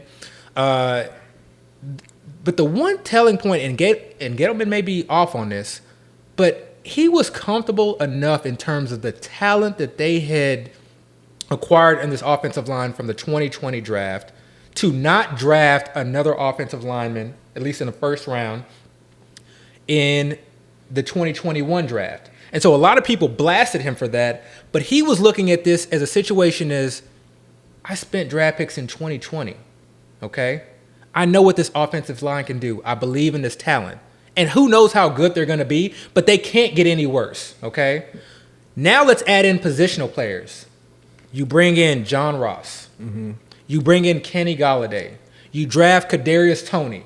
Now you have real threats on offense where defenders can no longer just say, we're putting 8-10 guys in the box. Right. Okay? Right. You have Saquon Barkley coming back now. You have an offensive line that has now had an entire year to gain experience. Okay. No, let me finish. I'm not done. Let him finish. Let me finish. You had an offensive line, and now this is the second year in the system for both the quarterback, the offensive line. You have new skill players, okay? I'm telling you, Daniel Jones, yes, we give him a lot of grief, but he would not. That's what it comes down to. Okay, Dayo, tell me about Daniel Jones. I don't care who's. Listen, I don't care who they brought in. 2019, were people not starting Daniel Jones? Was Daniel Jones not balling? They were not. He was put. Daniel Jones had good games in 2019. All right, but we're talking about 2021. Okay. Are you drafting Daniel Jones, Dayo? Are you drafting him? You don't need to draft him. Are you drafting Daniel Jones? You don't need to draft him. You might not like my answer. Okay. I'm telling you. Okay. A regular build, no, I'm not. But I kind of side with Abby a little bit. This is the thing. I need all the viewers to think about what were your thoughts on Josh Allen last year. Wait. Actually, I was high on Josh Allen. No, okay. Wait. Let me say it. Last year, Josh Allen wasn't just an afterthought. People did consider him a viable quarterback because he was a runner. Yeah. He had that running floor. Only because he had a runner, but everybody said he can't throw. Right, his running floor is really. And nobody was on Dayball as an offensive coordinator. Nobody was on Diggs as being this elite wide receiver. Wait. Nobody thought that was going to be a receiving offense. People didn't understand that they were in the second year of the Dayball offense. It's okay. I'm passionate about this, man. Let's go. This is July 14th, let me say 2021. We're going to come back to this date. Let me say mid-season. I do think there's something that might be there with Daniel Jones. I do think so. Let's start off first. Daniel Jones can run. He can run. People forget it. He can. But Daniel Jones has actually run quite well in the league. Didn't he break off like a 60, 70 yard? Yes, he did. Yes. he looks funny doing it, but he's doing it somehow, you know? This is Mac Jones and Daniel Jones right here. So he has that, okay? And Abby also alluded to it. They invested in improving his weapons by a lot. Don't underestimate that. Now, underestimate that. They gave Kenny Golladay, was it $18 million per?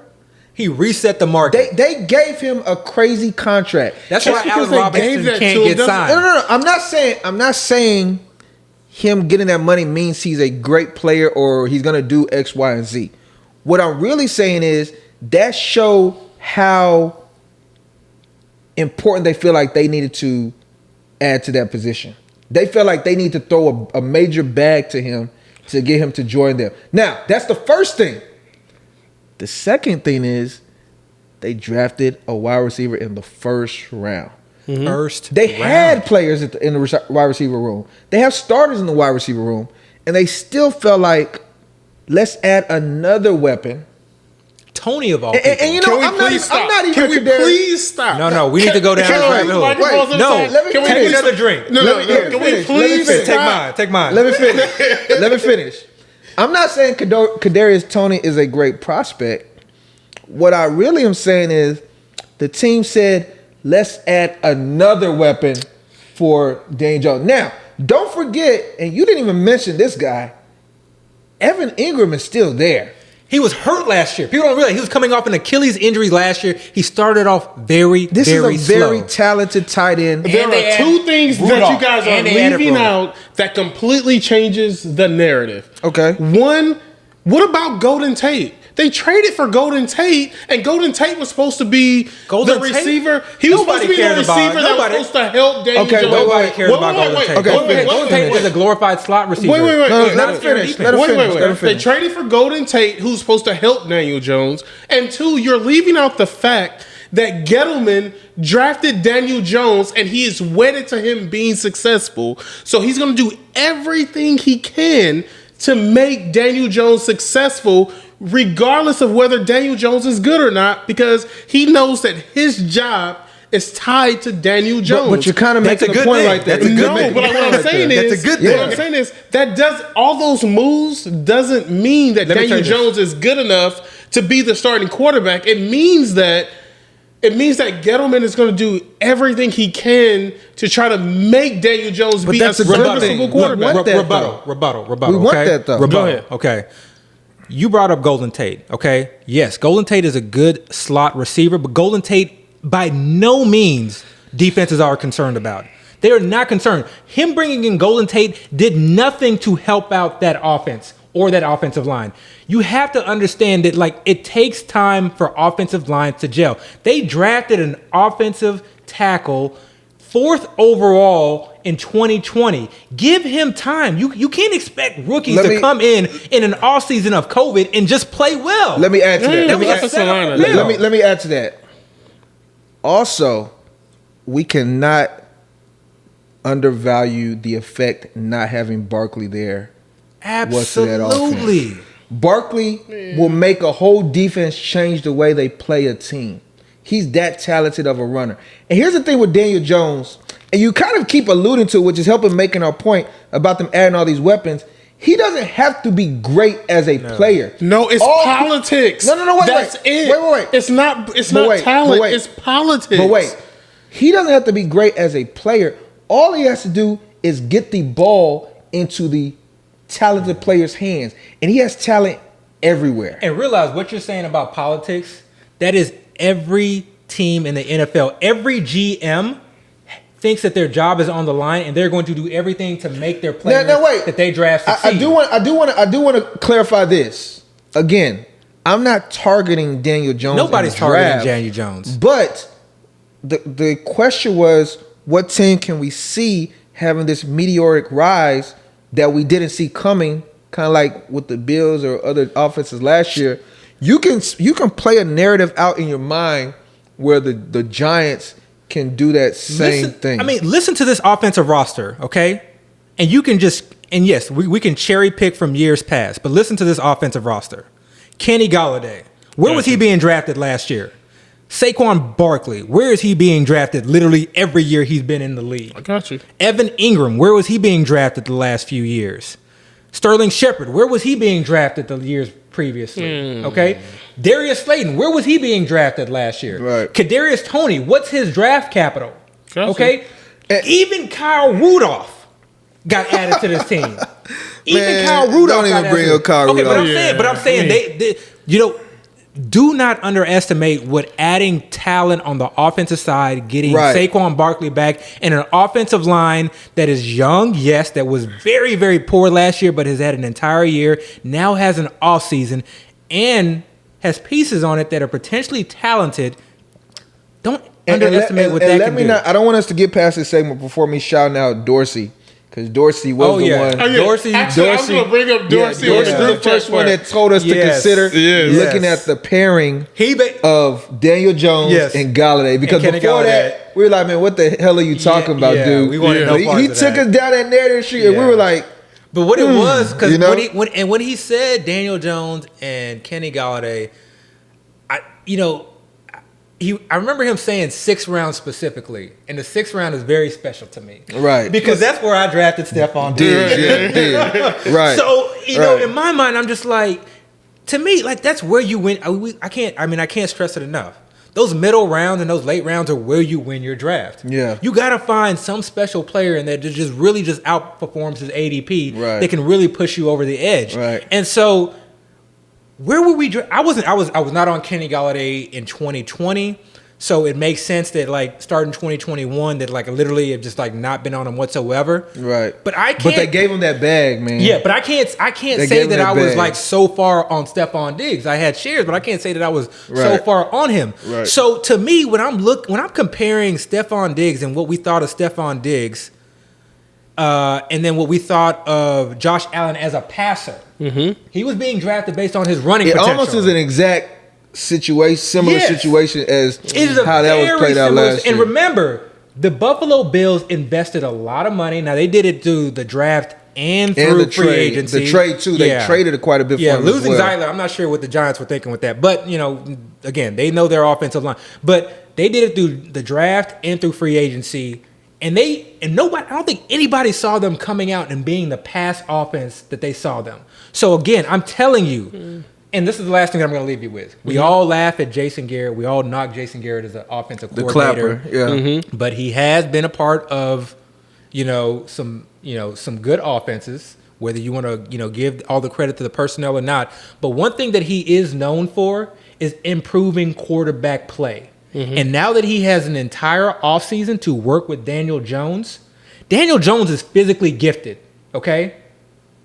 Josh Allen was physically gifted. One thing that got me on Josh Allen was that his work in the offseason, I can't remember the guy's name, but with the QB guru, and I just remember all the talks. I don't like hearing that a player is in physical shape or that he's like bulked up. I like hearing that a player has worked on his craft. I like hearing Ruggs is working on specific aspects of his game. I like hearing Terry McLaurin is working on getting off press coverage with Doug Baldwin. That stuff I pay attention to. So don't lose sight of the fact that that he may improve as a quarterback, okay, with an entire offseason, being in the same system twice, working with Jason Garrett. Again, journey has ended, okay? I hope you guys are still with me. I was talking If you didn't take a drink before, that's on you. I ain't gonna lie. I slightly sided with Abby, but when he started talking about, I knew he was gonna go to this, and I don't even think the people were ready for it.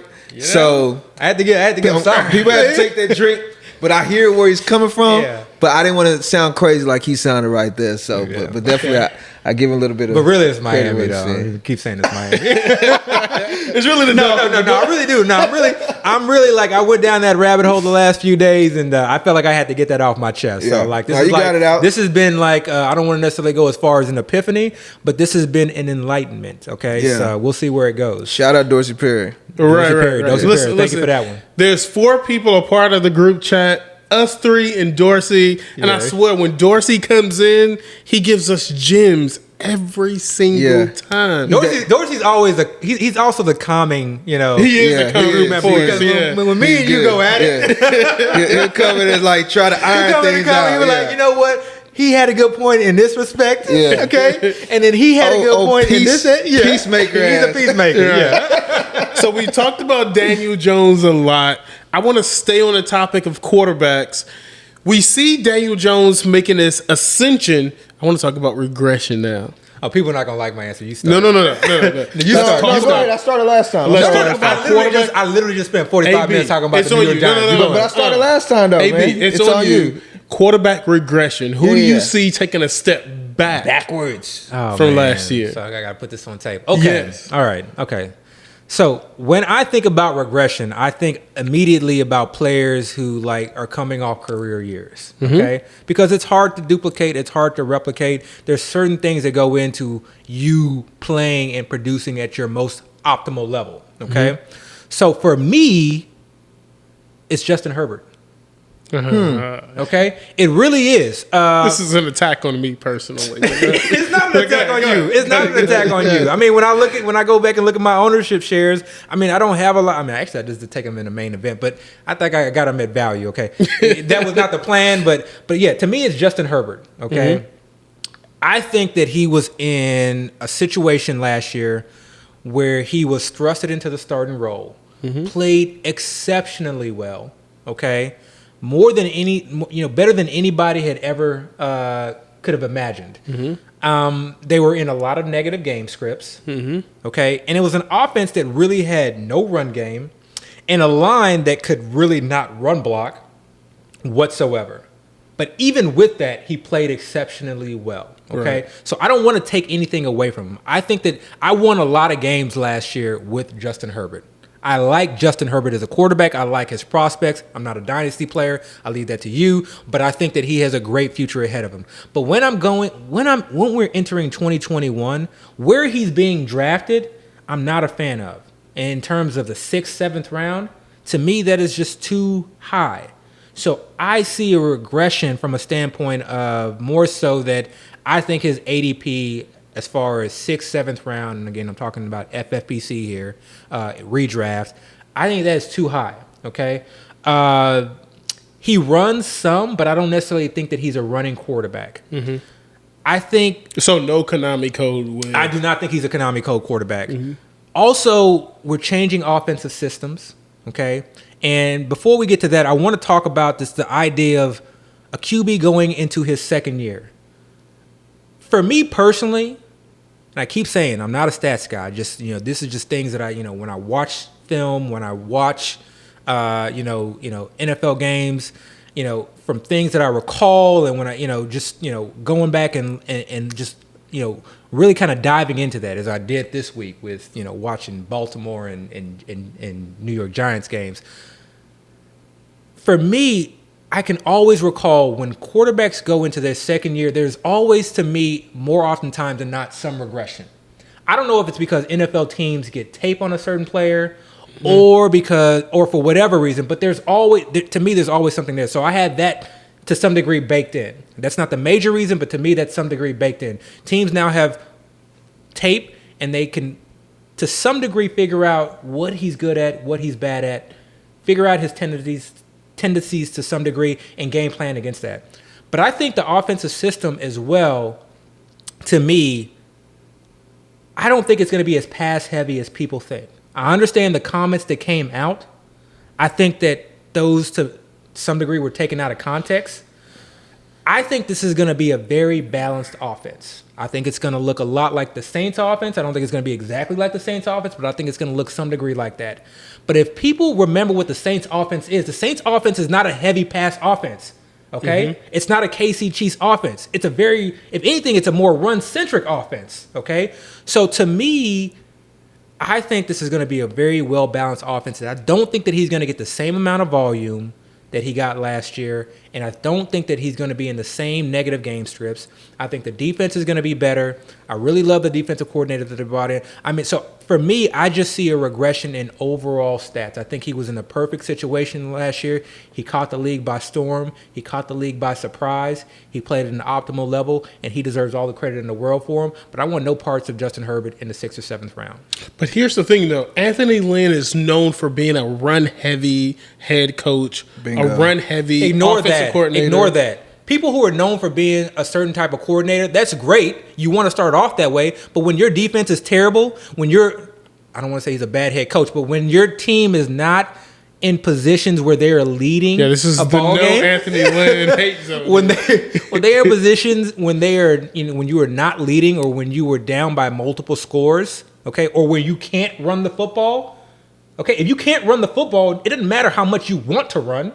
You're gonna be forced to pass, okay? And if you don't have the personnel for that, they thought that they would be able to rely on Josh Kelly last year, and we saw that Josh Kelly was just not yet ready for prime time. That's fair. That's fair, and that's important. Slight tangent. I'm not gonna take long on this, but now that we go to Detroit, don't think that that's not gonna be a run-heavy offense because we saw Lynn with the Chargers, passing often and often. Okay, they're gonna try to run, but we're probably gonna end up with the same situation where their defense is pretty poor, and they're going to have to pass, which is why we like DeAndre Swift. Dale, let's move to you for a second. Who do you see? Well, before I go to mines, I like Herbert. I kind of disagree with what Abby was saying. We know. For a few reasons. Number one, they improved the offensive line. They're bringing in a coach that it comes from a team that has passed more than Anthony Lynn typically passes. Herbert. Anthony Lynn is a run. But when you look at the numbers, right? But remember, Eckler got hurt last year. They ended up signing Ballage, and they gave Ballage a big workload. Ballage that couldn't even make the team in Miami for it. I just feel like they couldn't run. The chemistry with Herbert and Keenan and Mike Williams obviously going to improve, I think. But again, I'm not gonna go off on that because that was what your thing was. But I like Herbert. As far as my two, I know you made a comment. I always bring up more than one. Mm-hmm. I'm only gonna say two because I've spoken on these two before. Right, so I don't want to be just extremely redundant. All right. But because it's the question, I mean the answer is what it is. It's Dak and it's Hurts. Jalen Hurts. Let's speak on Dak first. Those are big names. Those are big names.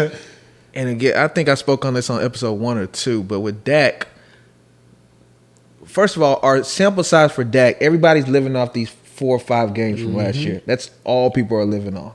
It was a record-breaking pace, yes, but they're extrapolating that to the full season. And I hate when people do that because it kind of takes out context. You're not playing the same 5 teams like that. You know, injuries happen. You know, just all these factors that you just can't account for. One thing I will say, and I said it before, is the Cowboys in the games where he had his biggest games, that was week 2, 3, and 4, were in these shootout games where they were losing and they were trying to come back. And they were trying to win the game. The Cowboys are not a team that is just going to sit back and say, oh, we lost, we give up. They were trying to win those games, and Dak was going at it. And I respect him for that. That's great.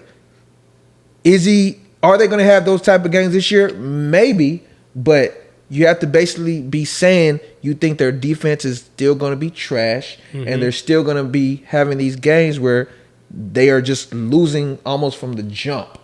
It's possible, but I don't want to just gamble on that. So if you look at week 1, I don't even think Dak threw for 300 yards in week 1 of last year. And that was a week where they had all their options. They had CD, they had Amari, they had Jarwin, they had Zeke, they had the offensive line that they were going to have. You know, everybody was healthy week 1, and he produced a basic game. He might have even put in 200 yards. I have to go back and look at that.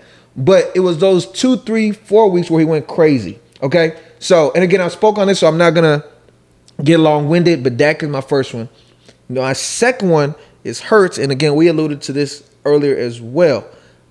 I truly feel like when a team is still poking around at other options at quarterbacks, then they're not extremely sold on you. And if they're not sold on you, they can find any reason to pull you. Whatever reason they feel like is necessary. And where Hurts has been drafted, now I say that, but I've seen drafts where he's starting to kind of slowly fall a little bit. But the way people are drafting him, they're drafting him in a place where they want him to be their starter. And I can acknowledge he has this high ceiling. Konami code ceiling. Yes, he does. He has quarterback 1 ceiling.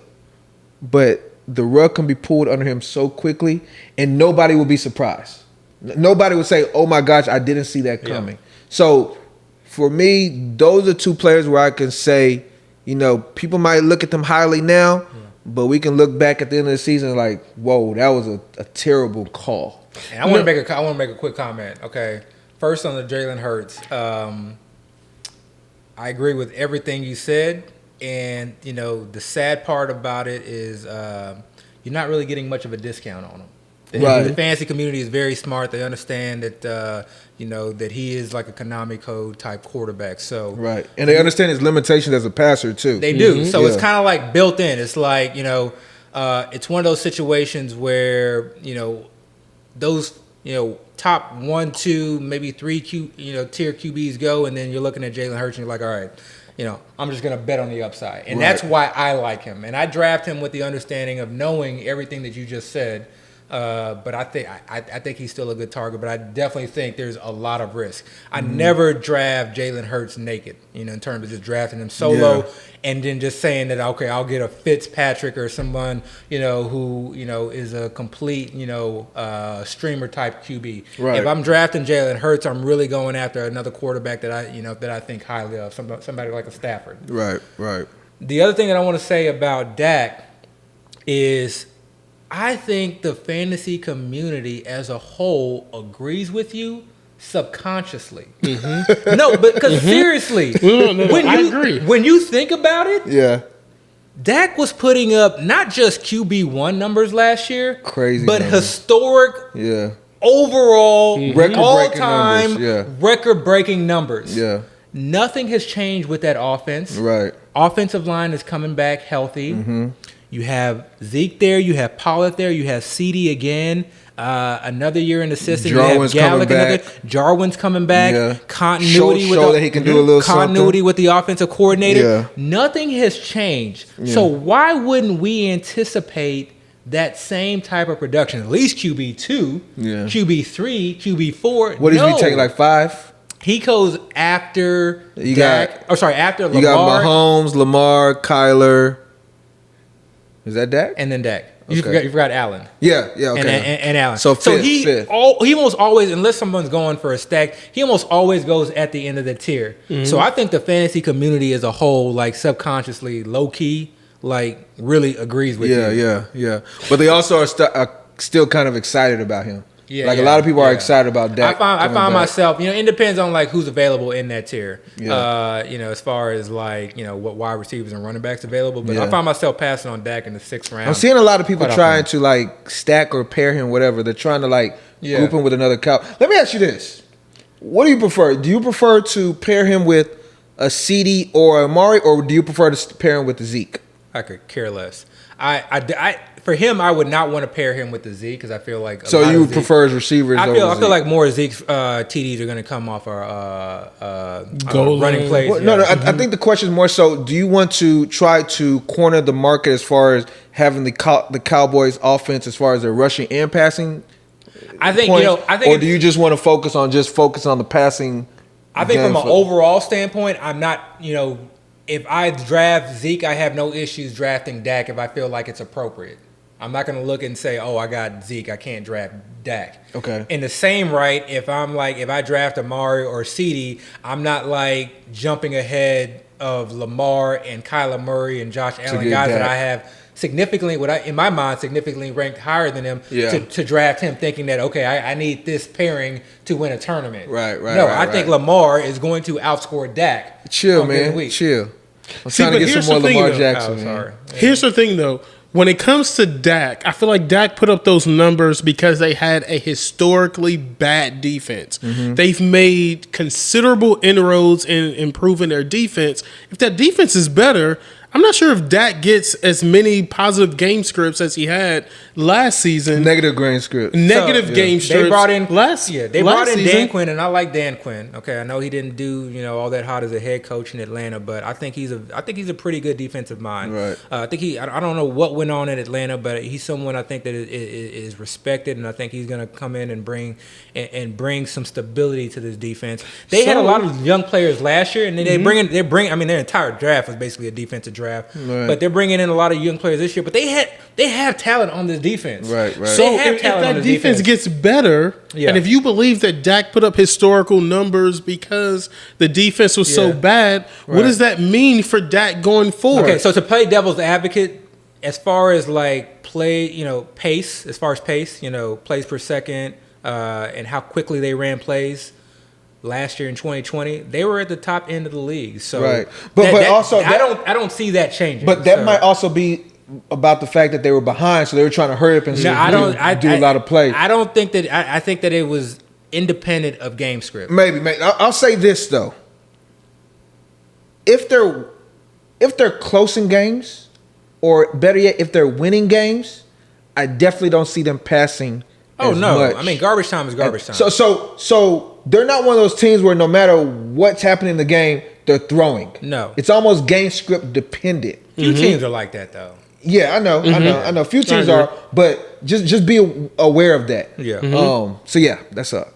In my opinion, don't be surprised if Josh Allen actually regresses. I like that. Honestly, I like with that, them actually. having a poor running game this past season, I see a lot of teams actually adding an extra DB on the field to sort of play in that secondary. That Honestly, that is like the perfect comment, because that is one reason why I just did not draft a lot of Lamar. Mm-hmm. And that's one reason why I was, when I was sort of kind of going through like the playoff challenge or just like talking to people in general about who I felt like was going to win the Super Bowl, I was like, my whole thought process was, you can eliminate teams that are one-dimensional. Mm-hmm. And that got to the point where I was like, I had to eliminate the Chiefs. because they failed to run. Unlike the year before when Damian Williams was there, their offensive line was intact.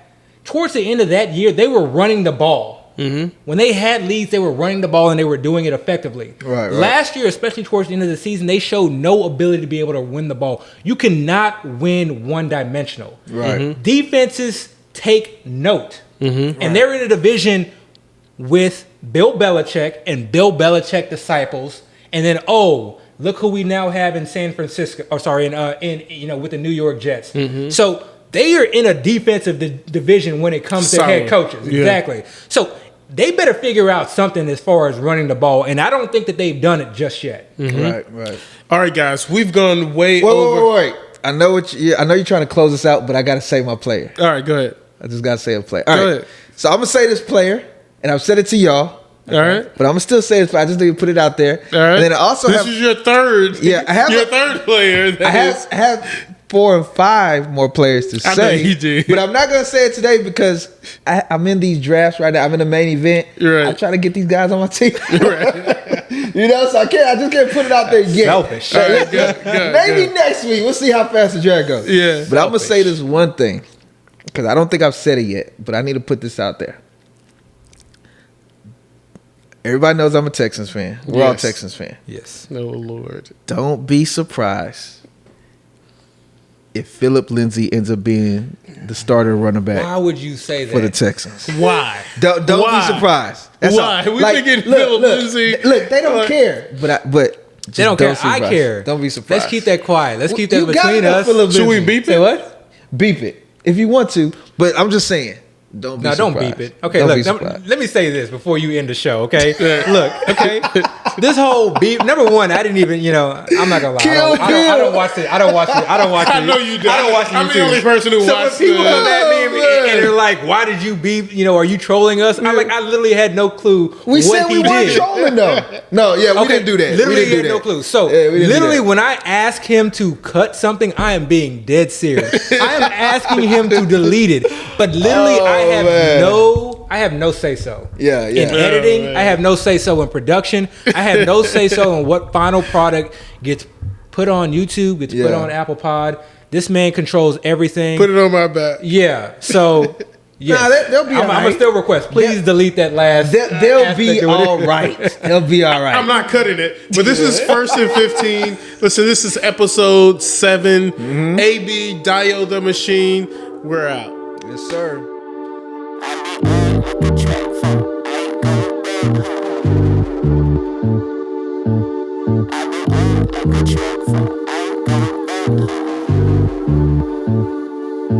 I said, God, give me a warning. Please take me for the morning, so I leave more disappointments than I ever will appointments. Give a